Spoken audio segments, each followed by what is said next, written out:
Good morning and welcome to the Atlantic Council. As you know, each year and even each season, the Atlantic Council organized under the leadership of Geoeconomic Center run by Josh Lipsky, a high-level interview series on the occasion of the International Monetary Fund and World Bank spring meetings. This year, together with my team, I'm honored for the Africa Center to kick off these week's events with discussions featuring important speakers. We will host not less than 15 speakers, from Carlos Lopez to Donald Kaberuka, from Alexia Totu from the U.S. Treasury to the Finance Minister of Ghana, or in 1 hour, the new Economy Minister of Senegal. But for the time being, I'm happy to open this series with His Excellency Alamine Ousmane Mey, Minister of Economy, Planning and Regional Development for Cameroon. The conversation will be moderated by Julian Pequet, a veteran reporter and the Washington, D.C. UN correspondent from the Africa Report. Minister Mey, welcome to the Atlantic Council. Minister Mey has an extensive record in the fields of economic planning and financial management. Prior to entering his current role, he held the position of finance minister. He has also previously worked as the general manager of the African First Bank. He also serves as the chairman of the board for the Cameroon Gatsby Foundation, the sister trust of the UK-based NGO Gatsby Charitable Foundation, and of the Central African Venture Capital Fund. Today, the conversation will focus on several important issues, from the economic trajectory of your country, Minister Mey, to your bilateral relationship with the US in the context of strong competition with other global powers and war in Ukraine, but also the issue of the upcoming IMF-World Bank spring meetings. The context is historic. Is it possible to reform these organizations as stated by Secretary Yellen in this very place 1 year ago? That is the question. Minister Mey, I thank you for joining us here at the Atlantic Council. Welcome to Washington, D.C. too. We look forward to sharing your insights with our audience. Julian, over to you for the next 25 minutes. Thank you, Ambassador. Mr. Mey, as we just heard, you were finance minister before you were economy minister from 2011 to 2018. So as we were talking before the show, this is your 12th set of IMF World Bank meetings. Can you run us really quickly about, what you expect to be doing this week and how this moment is different from perhaps other spring meetings? First of all, let me, Julian, express my gratitude to Ambassador Ramayad for the invitation to Atlantic Council at this junction in time when we are starting World Bank and IMF spring meetings. Certainly, 12 years of experience, it's a lot, but each year it's a different environment based on the topic to be addressed. Of course, as governor of the World Bank this time around, we are keen to talk about the future of the institution. We'll be having a new president. We'll talk about the reform of this institution to be able to match with current challenges, global public goods that are particularly important for the world community this time around. Okay. Before we get into the reform agenda for the Bretton Woods institutions, I wanted to talk a little bit about the situation, the national situation in Cameroon. So the IMF says that economic recovery from COVID is well underway. Growth is expected to reach 4.3% in 2023. The fund, however, is warned that recovery is subject to, and this is a quote from the IMF, greater risks with spillovers from Russia's war in Ukraine, including inflationary pressures, supply chain disruptions, tightening of global financial conditions. So can you talk a little bit about your assessment of the economic situation in your country and the kind of support that you are seeking from the IMF, the World Bank, and also the U.S. government while you're here this week? Julian, you're right when you picture the situation we are currently in. The last 3 years have been challenging for all the world, of course, due to COVID-19, as well as the crisis in Ukraine, between Russia and Ukraine. But Cameroon, during this period, this tough period, has been very resilient. We have been able to maintain our growth rate around 3.5%. 2020, when we were hit by the crisis, the COVID-19, we were able to get to 0.5% growth rate. So this has shown how diversified our economy is and how resilient this economy is. Of course, 4.3% growth rate 2023 is a good figure, but not enough for us to get to our goals to become an emerging country by 2035. This is the reason why we are here in Washington to continue our conversation around our economic plan to be able to continue to spur growth, inclusive, strong, robust, and also talk about financing our projects, our programs, our development process with the World Bank and different other partners. We are working on the issues around disruption caused by the crisis in Ukraine, and we will be able to deliver probably much better in terms of national, internal resources to be able to cover priority projects and services expected by our population. This is a paradigm shift that's taking place. We learned from the crisis, and we want to take advantage of the situation to re-engineer our production capacity to be able to produce more locally, cover the national demand, and export more in this environment. So this is the challenge we are facing, but we have our partners supporting us in doing that. Right.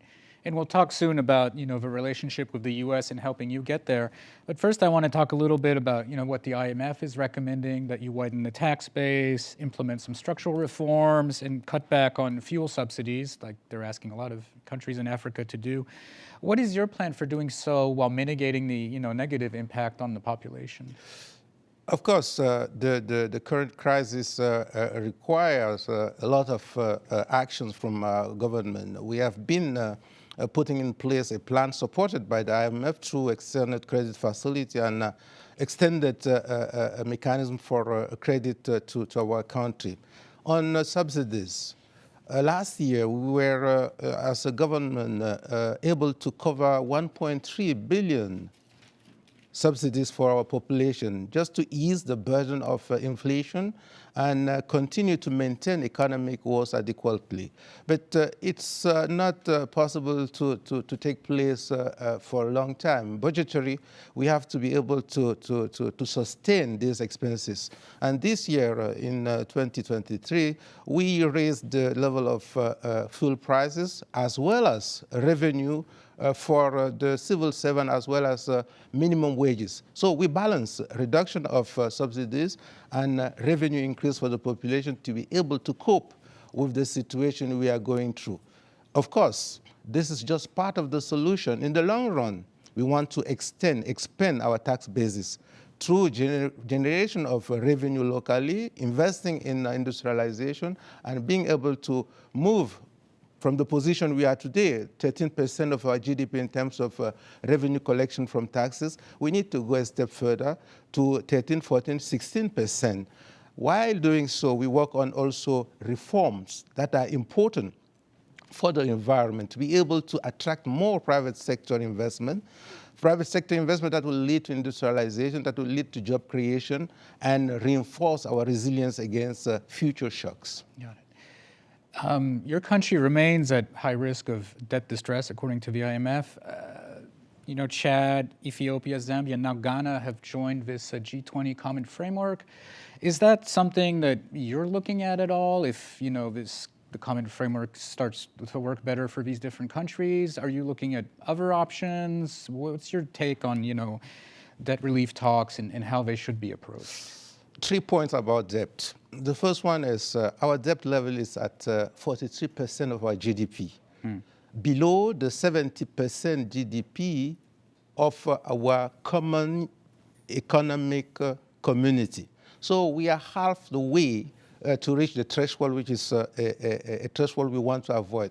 Having said that, on debt sustainability assessment, our debt service coverage from export needs to be improved. This is the reason why we are ranked as high distress risk position. But we work to be able to improve on our export through import substitution policies to reduce imports, produce more, export more. This will give us better room for debt service coverage. On framework, a common framework for debt restructuring, I believe that this has been a good initiative when we were in the crisis situation in 2020. Debt service suspension initiative was one of the aspects we took in our country to be able to reduce the burden of debt services. This is certainly one thing we should include in the reform of the financial architecture in the future, such that when there's a crisis, we should not go through conversation to be able to trigger this clause in suspending debt services for 2 years, for instance, and to make people and countries use the liquidity to fund priority operation. The common framework is a good initiative, but it has taken a long time. If it is a crisis response, this should take place as quick as possible. It's not the case. Certainly, if we continue to work on it and include this aspect in the long term, not as only ad hoc solution, but a structural solution, then we'll be able to probably equip the world community financially with instruments that are going to help in case of crisis. Got it. So a more structural framework for debt Definitely. relief. Yeah. You're here in Washington 4 months after the U.S. Africa Leaders Summit. President Villa was here in person. What do you make of U.S. engagement since then? We've talked a lot about a return to deeper relationship under President Biden. There's been 5 top-level U.S. visits to the continent since since the beginning of January. What can you tell us about the sectors and projects where you would like to see more U.S. engagement, and also anything that you can tell us in terms of who you might be meeting with in the U.S. government or other U.S. partners this week? I think, as many people, of course, that this initiative was a commendable initiative. It has reconnected with the 2014 initiative of President Obama. But I believe that this time around, the pledges are very clear. And these pledges are going towards more resources to fund priority areas in terms of health, education, energy, digital transformation. I think $350 million has been pledged by the President Biden to fund digital transformation, and $55 billion was also pledged to support the continent for a period of 3 years. This is certainly a huge amount, but I believe also that the request, the expectation, the needs on the continent in terms of infrastructure requires that we go beyond this level of resources. What has been done so far? I think on the security, the G5 Sahel countries have received support from the U.S. government. It is something commendable, but we need to accelerate on the delivery in terms of funding green transformation, industrial development, promoting the small and medium-sized enterprise development, PPPs, and putting in place the right environment that's going to lead to U.S. companies to invest on the continent. One thing we should also commend is the decision by President Biden to create the President Advisory Council for African diaspora. This will lead also to take advantage of the diaspora, which is available, keen to invest, keen to give back, keen to really contribute to the development of the continent. And these 3 aspects combined will certainly lead to a better development of the continent. But 2 things I should mention. One is we should move from the narrative to be really very operational. Second, we should also try to find the right level of resources needed, because the continent is probably the place where more resources are needed for the development, using these resources to fund infrastructure, capital, human capital development, health, education, access to social services like water supply, electricity. So I think that the trend is the good one. The initiative is welcomed, and the continent is going to receive support through African Union, but also bilaterally with respect to relations between the 2 countries, Cameroon, for instance, with U.S.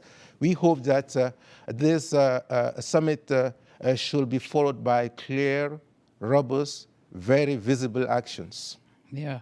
Well, that's really interesting what you talked about, the long-term engagement, the narrative versus making this operational. As you know, the U.S. presidential campaign is going to be starting pretty soon by the end of the year.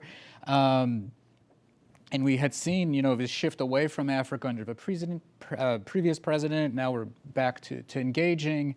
You look at a country like China, they're constantly going to Africa. There is a long-lasting, institutionalized relationship there. I was wondering what your message is to the Americans in terms of, convincing Africa that we are engaged for the long term, that it's not going to be, in with one president, out with another. How important is it to have that sense that, that engagement is real and lasting and will survive different administrations? I mean, the current situation on the continent, it's not a continental concern, it's a global concern. We should consider the continent not as an area of influence, but a part of the world we need to engage in terms of cooperation for the development of both parties, both stakeholders. Not only the continent, but the rest of the world will benefit from a continent which is more developed, which has a very strong prospect for its population. By the end of the century, more than 40% of the population will be on the continent. And compared to East Asia, for instance, where within 30 years, the level of poverty has been reduced substantially. In the contrary, on the continent, due to recent crises, the losses caused by climate change, we are going to face huge challenges in terms of poverty development. So we think that we can partner with Africa to do business, but we are also solving problems which are of global nature, and these are risks for the entire world. So we believe that there is good reasons to be in a very strong partnership with the continent, and also good reason to do business on the continent because of the opportunities available. Got it. You talked about, your desire for your country to do more in terms of exporting. President Trump had suspended your country's participation in the duty-free access to the United States, the African Growth and Opportunity Act, or AGOA, back in 2019. I understand that we are now starting, negotiations with the Biden administration in terms of re-entering AGOA. Can you talk a little bit about, where those things stand, how important AGOA is to your country in terms of access to the U.S. market? Certainly, Julian, AGOA is important for our country and for our continent, and this is the reason why the conversation has resumed with the U.S. government to be able to enter the U.S. market. So we are working on that, but I also want to mention that on the continental level, we are working to really create the African Continental Free Trade Area, just because we believe also that to be a resilient economy, we should be able to diversify our destination in terms of market. This is the reason why we appreciate the discussions going on with our partners, be it the US, be it the UK or Europe, but we also work on the continent to integrate more the continent and trade much more between countries of the continent to be able to face shocks when they come, because certainly we don't know when, but we'll be facing challenges along the road. Mm-hmm. Is there any progress on AGOA at all that you can mention? Or so far, the discussion is ongoing, and we hope to come to conclusion as quick as possible. We all are going to benefit from that. Not only Cameroon, because when we export a garment to U.S. or transform product to U.S., it is the consumer of the U.S. economy who is benefiting, and we are also having on our side a producer who are going to have received revenue from consumers coming from the U.S. So it's a win-win solution, and all the issues that have been raised, we are working in a very transparent, open manner with our partners to be able to iron it and solve the problems if there are any problem. One of the events that President Biya participated in during the Africa Leaders Summit was the first ever U.S. Africa Space Forum. I know back in 2019, your country had announced plans to establish a national space program, CAMSpace. I'm just wondering, where we are, if there's been any progress. There was a discussion around the need for African satellites, technology transfers from the West. But what's the status of those talks around, U.S. African partnership around space? I mean, the discussion is also ongoing, and you have two parties. We are talking about digital transformation. We are talking about space technology, which are very high-tech as well as capital-intensive operations. So we believe at the continental level, the needs are there. And the interest to have this technology and know-how is also there. We hope that with our partners, with U.S., which has pledged $350 million to support digital transformation on the continent, we'll be able to kickstart this initiative, because technology, artificial intelligence, computers, digitalization, these are cross-border operations that are going to improve on our competitiveness, create more opportunity for our population, and bring us, in terms of connectivity, together with the rest of the world. So, work in progress. The commitment is there from both sides, but we need to accelerate by putting in place the right framework and the resources needed. Okay. For the last part of our discussion, I do want to talk about the reform agenda for international financial institutions. It seems that, there are a lot of friends of Africa right now saying the right things. You've got the Prime Minister of Barbados and her Bridgetown initiative. You've got, the IMF managing director is from a developing country. AJ Banga is taking over the World Bank, and he is, has a lot of experience in the developing world. So it seems, and of course, Treasury Secretary Janet Yellen has been calling for overhauling World Bank lending to help developing countries, including in Africa, deal with climate change, pandemics, other, global concerns. But I'm wondering, from your point of view, is this a conversation about Africa that is once again happening without the Africans? Is that a concern? Yeah, you're right in putting the question that way. Are we talking about Africa without Africa? This is a question, but Africa will make sure that it's on board. I do hope that this statement made by these prominent people you refer to are very critical for the future of the world. We are talking about the financial architecture to be probably adapted to the current situation. Let me take just the example of the World Bank. We are following two twin goals, ending extreme poverty as well as promoting shared prosperity. Mm-hmm. But on that, we should reasonably add new challenges, probably existing one, but we did not have them at the forefront of our agenda so far.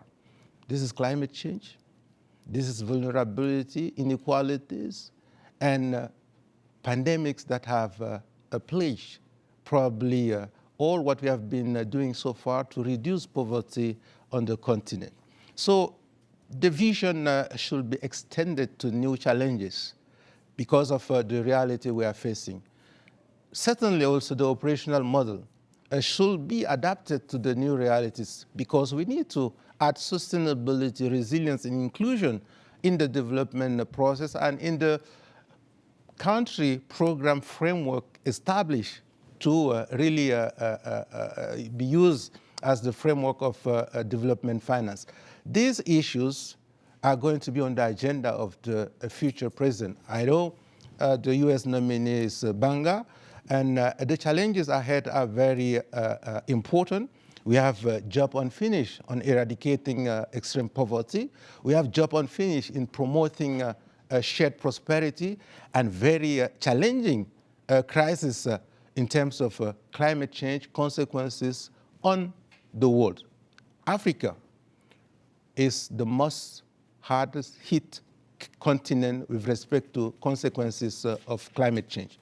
Losses economically, losses in biodiversity and ecosystem, and we cannot, if we have 17 out of 20 countries much vulnerable on the continent, tailor our institution without considering the continent.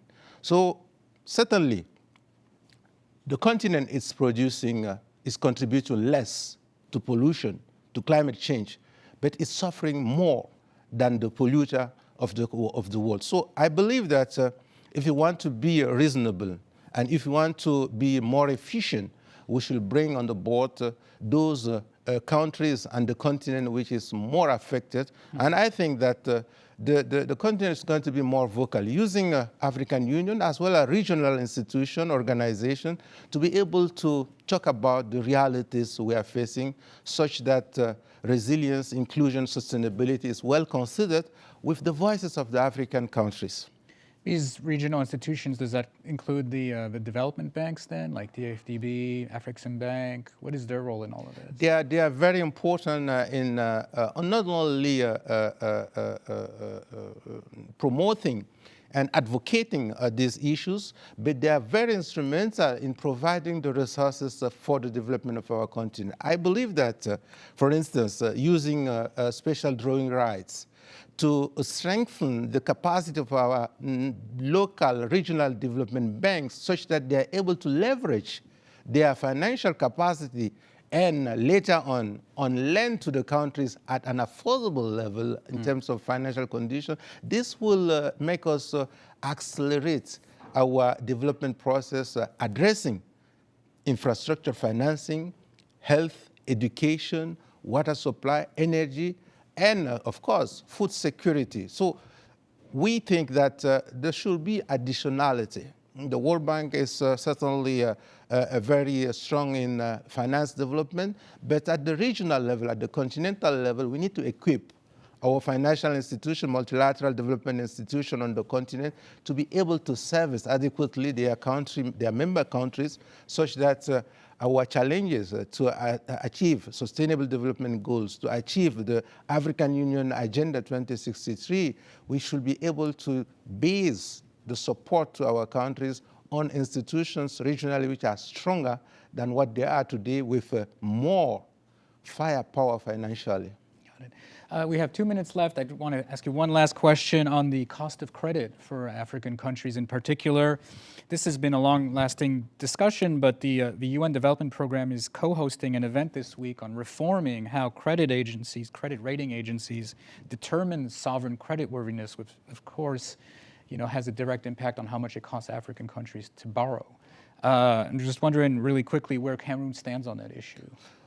Ratings agencies have a very important role to play, but their assessment should reflect in an accurate manner the situation of our countries. Otherwise, the premium that's going to be added to what we are looking for in terms of financial conditions is not going to be affordable. So we want credit agencies to be close to the field, to have better knowledge of the environment and the dynamics of the countries, such that their rating reflect accurately the situation. We are pushing towards promoting local credit agency, which probably are going to complement what existing credit agencies are doing already. Got it. Well, we're running out of time, so thank you, Minister May, for joining us. We look forward to the results of your meeting this week. And to our viewers, please stay tuned for Economy Minister of Senegal, Oulimata Tsar, in 30 minutes on this channel. Thank you very much, Minister. I thank you for having this conversation with me.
Good morning, and for those who are just joining us now, welcome to the Atlantic Council. We just heard the interesting interview featuring His Excellency Alamine Ousmane Mey, Minister of Economy of Cameroon. In a few minutes, you will have the pleasure to watch and hear the new Economy Minister, Oulimata Tsar, from Senegal. As you know, each year, since I have been in this position of Senior Director of the Africa Center, we organize a high-level interview series on the occasion of the International Monetary Fund and World Bank spring meetings. This year, together with my team, I'm honored for the Africa Center to kick off this week's events with discussions featuring important speakers. We will host not less than 15 speakers, from Carlos Lopez to Donald Kaberuka, from Alexia Lototu, to the U.S. Treasury, to the Finance Minister of Ghana. The conversations today are moderated by Julian Pequet, a veteran reporter and the Washington, D.C. UN correspondent from the Africa Report. Minister Tsar, welcome to the Atlantic Council. Minister Tsar, you took over your current office in September 2022. You are the first woman in Senegal to hold such a position. Previously, you worked as the Regional Director of the West and Central Africa Office for UN Women, a UN agency with the mandate to advance gender equality and women's empowerment. You transferred to the UN following a 10-year appointment at the International Finance Corporation, a member institution of the World Bank Group. Minister Tsar, welcome to Washington and to the Atlantic Council. Thank you. Thank you. We will receive your overview of Senegal's economic trajectory as one of the economies in Africa that is projected to grow in the coming year, despite global pressures on inflation and regional stressors. You will also discuss the bilateral relations with the United States you are visiting today. We had the pleasure to host President Macky Sall, President of Senegal, a few months ago. And Senegal welcomed the U.S. Treasury Secretary, Janet Yellen. Finally, we will cover the upcoming IMF-World Bank spring meetings and the historic context of possible reform. What are your expectations there? Minister Tsar, I thank you for joining us here at the Council, and we look forward to sharing your insights with our audience. Julian, over to you for the next 25 minutes. Okay, thank you, Ambassador. And thank you, Minister, for joining us at the start of this week's IMF and World Bank spring meetings. It's an exciting time for Senegal. You are starting negotiations on an IMF-supported program, which I understand is led by your finance minister.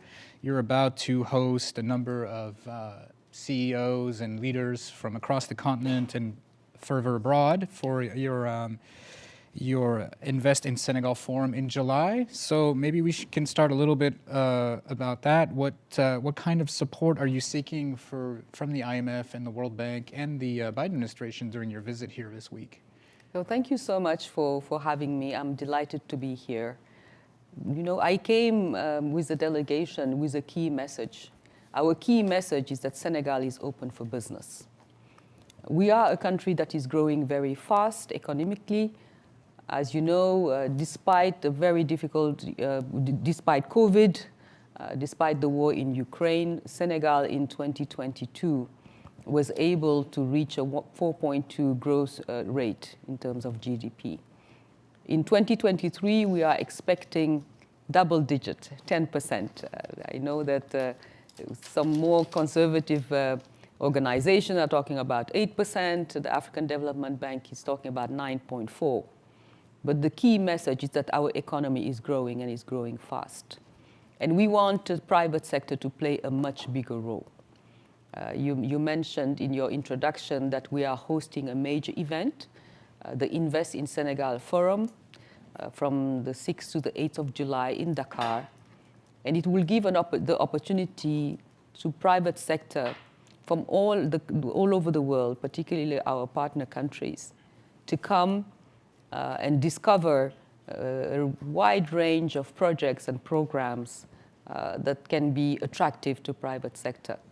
We believe that in the past 11 years, we worked very hard on improving our business environment, whether it's through legislative reforms. Since 2021, we have a very good PPP law, public-private partnership law, that allows investors to come and find a very transparent, and a level playing field in Senegal, which is key. The President Macky Sall has invested heavily in infrastructure, whether it's roads, energy, access to water. And I think all of that enables private sector, particularly from the US, to come and look at all the business opportunity, invest, and make some money. Okay. Can you talk a bit about, your goals for this upcoming summit, who's coming, and also, how it ties into your Plan Senegal? Yes, it's a very good question because, as you know, in 2014, Senegal developed Plan National Développement, our national development plan called Plan Sénégal Émergent, which is really our guiding light, our guiding star. And the Plan Sénégal Émergent has 3 pillars. One is transforming the economy. The second is investing in human capital. And the third is governance. And transforming our economy, in that pillar, private sector has a critical role to play. A lot of countries come with economic missions. So they come with a group of CEOs and investors, and we receive them very regularly. And our agency called APIX, which is our agency for investment promotion and large public works, plan this big event because at least we will be having one conversation. Everybody, private sector, banks, IFIs, everybody that is interested in doing business and being a partner to Senegal would be in one place in July. And I think it's a good opportunity for us to show them the opportunities, the areas of investment. And I think it will save us having multiple missions coming every week, asking us sometimes the same questions. What are the sectors where we should invest? What is your this? What is your legal framework for that? So we will be having one big momentum around a single event. Got it. And obviously you're hoping for a big U.S. participation. Of course. You know that Secretary of State Yellen was recently in Senegal. We were here in December for the Africa-USA Summit. During the summit, we met several private sector, with President Macky Sall. We met with DFC, a DFC that has 2 large projects in Senegal, one in a wind farm and the second one in our vaccine unit plant. But we would like to see more. And I think we're expecting a delegation from the US in transport, in industry, in energy, in agriculture. Because if you remember, the big conversation during the Africa-US Summit was how do we learn from the agriculture, scaling up agriculture from the experience of the US? How do we get access to fertilizers? And if you remember, there was a joint statement of President Biden and President Macky Sall giving a sort of a list of what are the short-term things that we need to do for food sovereignty and what are the medium to long-term. And it was a very, very powerful message. So we're expecting a lot of US companies to come, yes. Okay. So on that subject, so you mentioned that Treasury Secretary Yellen came to your country as part of the 5 top-level American visits to the continent. So Senegal was one of those countries that received a high-level U.S. delegation. There's a regional compact with the Millennium Challenge Corporation that Senegal is a part of that was announced by President Biden during the summit. It seems that there is a lot of U.S. public government support for Senegal. And that is deepened under President Sall's leadership of the African Union. But what about the private sector? Is there a sense that the private sector, the U.S. private sector, is still missing in action here? Yes, that would be, the answer is straightforward. The U.S. Private sector is missing. I think Senegal, the U.S. private sector is too risk averse. And I think sometimes probably they make their decisions based on credit rating, sovereign debt credit rating. Our country, I think, is rated B+ stable outlook by Moody's. And So we believe that we are not risky, but the private sector of the US is still seeing Africa overall as some kind of a risky investment place. And I think they are missing in action, because then they will see other countries come invest, build some power plants, roads, water and sanitation. And I think they should be doing more. I think it was part of the conversation between Secretary Yellen and President Macky Sall during her visit. And I think there's a consensus that private sector need to be more interested in Senegal. Otherwise, I think they will miss some huge opportunities and they will come too late. Right. We hear so much about competition with China, competition with Russia from the US side. But from the African side, is there a feeling that, if the Americans don't show up, then of course you'll do business with other partners? No, 100%. Development cannot wait. If I need a road to give opportunity to agriculture to thrive in an area, if you are a policymaker, if you are in government, you will go for all your options. And Senegal is a partner darling. It's a stable country with a vibrant democracy. So we do attract a lot of attention, a lot of concessional loans. Some of our partners, the loans can range from 30 to 40 years, particularly on roads. So I think the US can do much more. And I think my feeling after the USA Africa summit, which was long overdue, because they had not been at any summit since the Obama days. So we were very happy to see that the President Biden and his administration see Africa as a very, very important player, as a land of opportunity, and also the political engagement is critical because they cannot be missing from the conversation. Right. What can the U.S. government do, if anything, to attract more private sector investment, do you think? Do they need to do more on the de-risking front, Absolutely. back some of these loans? Well, what can... Absolutely. And I think, I'll be meeting during my stay the head of your Exim Bank. And the Exim banks are helping by accompanying some of the American companies to get to different countries by providing them with risk coverage and some loans.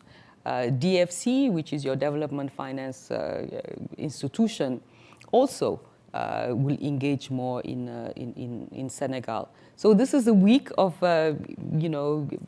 making sure that we strengthen the ties. I would be meeting with Alexia Latortue, who's the deputy to Madame Yellen, DFC, the USAID, MCC. So it would be really a very, very fruitful working week for us, being in Washington for this week. Got it. What are some of the key sectors or projects that you'd like the Americans to know about and to be invested in? So Energy? energy, absolutely. Energy, as you know, Senegal has discovered some oil and gas. The American companies, such as Cosmos, is involved. But we would like to also get the expertise, because you are a country of oil. And I think we can learn from some lessons, the good, the bad. We are a young country. We need to be able to keep some of the funds for future generations. So I think there's a lot to be learned from the US in the oil and gas sector. And I think it's an opportunity also for the expertise to come, the engineers, the equipment to be present in Senegal. And I think they should not miss that boat. On the energy front, are you satisfied with how the conversation has changed over the past couple of years? Biden came into office very critical of some of these investments abroad in oil and gas in particular, coal obviously, and that discussion seems to have shifted somewhat, especially after Russia's invasion of Ukraine. Europe suddenly needing a lot more energy. So now, the conversation has definitely shifted. There is, again, some appetite for investment in some of these projects. Are you satisfied with where we are right now in terms of? I think the message during President Macky Sall's presidency of the African Union is that the energy transition has to be fair. Mm-hmm. Actually, there's an initiative called the Just Energy Transition Partnership to foster that. Senegal, if I give our example, we have 32% of our energy production is renewable, wind, hydro, and solar. We discovered gas recently, and we have a target which is to give universal access to energy to our people by 2025. We understand that climate change is real. That's why we have renewable energy, but we cannot defer our gas to power, our gas to industry for greater public good. And let me tell you something. The whole continent contributes to 4% of carbon emissions. So the responsibility still lies with the countries that are the most, the biggest carbon producers. So those countries should be doing more for climate. You know that during this week, the conversation is going to be around climate finance. We made some commitments to all of us invest after the COP in Paris on investing more in renewable, reducing coal, but all the commitments have not been met. Right. Climate adaptation, climate finance is still, very little is coming to Africa. All the big announcements have not been met. So, globally, we are not walking the talk. Some people are making some very innovative suggestions beyond green bonds. What about some debt swap? Because if you are a country in the Sahel, you are at the epicenter of climate change and violent extremism. You have a limited budget, and you have to bring your contribution to what they call the global public good. You can't afford. So can you have some debt relief so you can invest more in climate adaptation, in climate resilient agriculture? I think we really need this week to think outside the box. And I think the whole conversation around the reform of the Bretton Woods institution is critical. But I think the key word in this reform agenda is fast track. Development cannot wait. Right. And I think we cannot wait until countries default, until countries fall apart, so we can come up with solutions. I think there are short-term solutions, and there are medium and long-term solutions. But today, in 2023, the message from Senegal and African countries is that we want business as unusual, we want fast track, and definitely we want it to be fair. On that note, we just talked to your colleague from Cameroon, who was saying that, with the G20 common framework, for example, for debt relief, a reason why a number of countries have not, only 4 countries have signed on, is because it is more ad hoc and it is not structural. It's coming after the fact. I mean, is that something where you're also interested in seeing, the G20 or other institutions come up with a more structural solution for dealing with these debt problems? Absolutely, because we are aware. It was one of the key messages of the President Macky Sall during his mandate last year as the President of the African Union. He was talking about debt relief. He was talking about a seat for Africa at the G20. The debt relief became a problem when it was not structurally, designed, because a lot of countries realized that as soon as you talked about debt relief, your credit rating was downgraded because it was not a common approach. I think debt relief needs to be looked at when countries are faced with a crisis, and I know that the suggestion was done at the G20, whether it's a climate crisis, whether it's war, violent extremism, they should be able to suspend paying the interest of the debt until they have more fiscal space. But holding on to these very stringent rules that no matter what's your current country situation, you still have to service your debt. There's no relief. And if you do, you are downgraded. I don't think it's very productive. For us, the key message is that beyond the numbers, there are people. And I think when we sometime come to Washington, we forget that these billions that we are talking about, the climate change we're talking about, there's a picture of that. And that picture is a small rural child in an African country or in an Asian country that is really suffering. And we are into our big numbers. All of that climate change has a face, and that face is a very poor person. We're talking about the reform agenda here this week. It seems that Africa has a number of allies in key posts right now. You've got the Prime Minister of Barbados in her Bridgetown initiative. Janet Yellen was talking about, reforming World Bank lending to tackle climate change. You've got an incoming new head of the World Bank. You've got a managing director of the IMF who comes from developing countries. I know your president had, a key role in pushing the reform agenda, but do you feel like, some of these, like we're talking about Africa without the Africans? Do you feel like the Africans are represented in this conversation about reform? What's your status? So my take is that we need the coalition of the willing. So we need to create a momentum around decision makers. We are part of the Bridgetown call with Prime Minister of Barbados, because the president was saying we need to speak in one voice. And last year, he was the voice speaking on behalf of the continent. But I think we also need to talk to all the players. We need to talk to Congress. We need to talk to other African countries. We need to talk to the Club de Paris, all the lenders. So I think it's a coalition that is needed, because in the ecosystem, everybody has a role. But I think the key message is that we need to make it happen and walk the talk.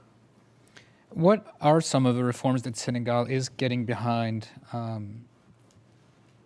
in these reform talks? Yeah. So Senegal is on special drawing rights. Okay. For the longest time. We are saying if you have monies that are not being used, why don't you channel them through the MDBs, and they will be able to leverage more money to be able to address issues of financing for poor countries. Senegal is behind debt relief when countries are on crisis. Senegal is for additional funding into IDA, definitely insufficient funding into IDA. And definitely Senegal is saying climate finance needs to be scaled up, and commitment made over the COPs need to be fulfilled. Okay. Do you have any hopes for AJ Banga's incoming leadership of the World Bank? Yes, I think he's coming at a perfect time. I think he's coming at a time where everybody's calling for change. Mm-hmm. And I think it's an opportunity for him for his first 100 days to make it happen. And I think he will have he has an opportunity as a newcomer that understands low-income countries, developing countries. He comes from a banking background himself. So I think it's a good opportunity. He has a window, not even a window, he has a door of opportunity, and he should seize it. Yeah, yes. And he's making the rounds. Do you Yes. think of all the right people? I think he's making the rounds of the right people. He spoke to President Macky Sall, and I know he spoke to a number of people, just to hear, to listen. What are the priorities? What are the key messages? And we really hope, we are counting on him. I think that would be our message. Okay. One of the things that we talked about earlier was credit rating agencies, and there is going to be this week a meeting co-hosted by the UN Development Program on exactly that, reforming how credit rating agencies determine sovereign creditworthiness. I'd love to hear your thoughts on that, if you think this is a fair system, the way it's currently set up. You hear all about, African countries having to borrow at very, very high rates and then inevitably defaulting because it costs so much to borrow. Yes. So we disagree with their assessment of risk. I think the risk assessment of our countries is overrated because they see it from a Western point of view. Today, we have two rating agencies that are regional, Ouattara and Bloomfield. Ouattara is based in Senegal and Bloomfield is based in Abidjan. And I think it's a great addition to this conversation. The President Macky Sall last year made a was talking about the initiative of having an African credit rating agency. And I think it's important because there's a bias. I think there's a bias, there's a aversion of risk, and that is reflected in the rating of our countries, which, somebody was telling me, some of our countries were rated poorly when Greece was defaulting, but yet they will give Greece a better rating. So I think they should be on the ground. That is number one. If you are rating African countries, you should have at least several offices in Africa and really be able to be closer to the business. And if you are closer to the business, then you will be able, I think, to be less risk averse and have a more objective rating. I think their ratings are totally unfair. Are you seeing actual momentum this time around during these meetings on this issue? Well, this is our day one, so we are here for the whole week, and I think we will take the opportunity of this week to do all the advocacy we can with the people who can bring about change. Okay. This is, it goes back to, our original conversation about, this lagging private sector investment. I'd love to hear a little bit more about, some of those areas. I think, the creative industries is a really big push from the Biden administration. Obviously, a big thing in Senegal. Can you talk a little bit about some of those? So the creative industry in Africa is booming. And if you recall, recently, Chanel, the big Maison Chanel, had their first runway show in Senegal. And they came and they were mesmerized by the talent. And actually, they set up now the year initiative they've been in Senegal. They will stay in Senegal for a year, linking up with local talent on creative industries and all sorts of work. And it shows that whether it's the film industry in Nigeria, whether it's music taking over the world, whether it's fashion, that there's a whole cultural and creative industry that is contributing significantly to GDP. And I think a lot of policymakers understand that it also gives opportunity for job creation. The creative industry is full of young people. Right. And those young people, through their creativity, are able to create wealth and to create business opportunity for themselves. I think one of your ministers in charge of the PPP portfolio is here, right? Or I don't know if he's a minister. Yes, he's my director. Yes. Yeah. Mm-hmm. With a number of public-private partnerships, looking for investment. Can you talk about any of those that you're hoping maybe to get some U.S. support for? Yeah, absolutely. Senegal has PPPs in the energy sector. We were, I think, one of the pioneering countries where independent power producers can come, set up business, and the national energy company will buy the energy that they will produce. Today, we have PPPs in the water sector, and some companies came to establish some desalinization plants, and then our national water company buys the water. We have a private sector invested in a vocational training center. That was the most recent, building vocational service centers and being paid through usage. Okay. So Senegal came with a portfolio of projects in health, in energy, in water, in technology. We have IT, data centers. I know that a lot of companies are interested in the technology side, and of course, we came with a whole list in the health sector, in other sectors. We would be sharing with investors. Wonderful. Well, we have to wrap it up, unfortunately. So thank you, Minister Tsar, for joining us, and we really look forward to the results of your meetings this week. And to our viewers, join us, please, Friday for the continuation of this event. We will have the U.S. Assistant Secretary of Treasury for International Markets, Alexia Latortue, the Minister of Finance of Ghana, and many others to continue this fascinating conversation. Thank you all. Thank you.